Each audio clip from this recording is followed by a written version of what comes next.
दिल्ली में बैठी हुई सरकार का सपना है कि हम हिंदुस्तान में पिंक रिवॉल्यूशन करेंगे और पूरे विश्व में मांस मटन का एक्सपोर्ट का बिजनेस करेंगे। और इस वर्ष भारत सरकार ने घोषित किया है, स्वयं भारत सरकार ने घोषित किया है कि पूरे विश्व में बीफ एक्सपोर्ट में हिंदुस्तान नंबर 1 है। किन चीजों के लिए गर्व किया जा रहा है? भाइयों बहनों, आपका कलेजा रो रहा है कि नहीं मुझे मालूम नहीं, मेरा कलेजा चिक चिक करके पुकार रहा है। देश भर में बीफ बैन का समर्थन करने वाली बीजेपी की सियासत और हकीकत में कितना अंतर है, ये चुनाव आयोग को दिए गए बीजेपी को चंदा देने वालों की लिस्ट से सामने आया है। इस लिस्ट के मुताबिक महाराष्ट्र की उन 3 कंपनियों ने भी बीजेपी को मोटा चंदा दिया है जो बीफ का कारोबार करती है। महाराष्ट्र की कंपनी फ्राइगोरिफिको अल्लाना प्राइवेट लिमिटेड ने बीजेपी को 50 लाख रुपए चंदा दिया है। इससे पहले भी यह कंपनी साल 2013-14 में बीजेपी को 75 लाख का चंदा दे चुकी है। इंडाग्रो फूड्स लिमिटेड ने भी 75 लाख का चंदा बीजेपी को दिया है। इसके अलावा एक तीसरी कंपनी फ्राइगेरियो कॉन्जेर्वा अल्लाना लिमिटेड ने भी पार्टी को 50 लाख रुपए का चंदा दिया है। ये तीनों कंपनियां बीफ के कारोबार से जुड़ी हैं।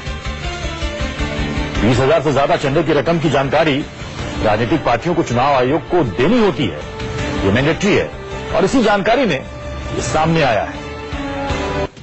बीजेपी जो कि बीफ बैन का समर्थन करती है, बीजेपी के कई नेता बीफ बैन को लेकर मुखर होकर अपनी बात रखते हैं। चुनाव आयोग को जो पार्टी ने अपने चंदे के बारे में पूरा लेखा जोखा दिया है, उसमें बात सामने आई है कि उसमें कई ऐसी कंपनियों ने बीजेपी को चंदा दिया है जो कि बीफ का कारोबार करती है और ये उन कंपनियों के नाम है जो इस वक्त आप देख रहे हैं। हमारे साथ अमित कुमार हमारे संवाददाता इस वक्त जुड़ चुके हैं। अमित, अब सवाल है कि बीजेपी के वो नेता जो कि बीफ बैन को लेकर तमाम तरह की बात करते हैं, वो अब क्या जवाब देंगे?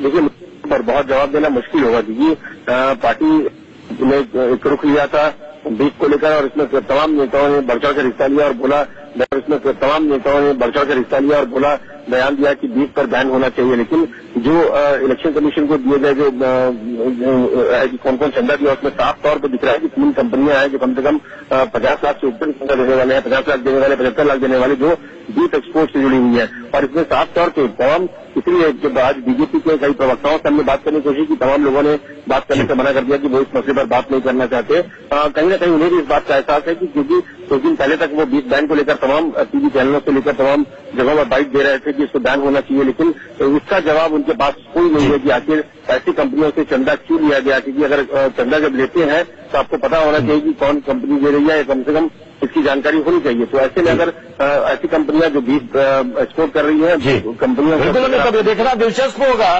कि बीजेपी के नेताओं की तरफ से इस पर जवाब क्या तैयार होकर के सामने आता है। बहुत बहुत शुक्रिया अमित इस पूरी जानकारी के लिए।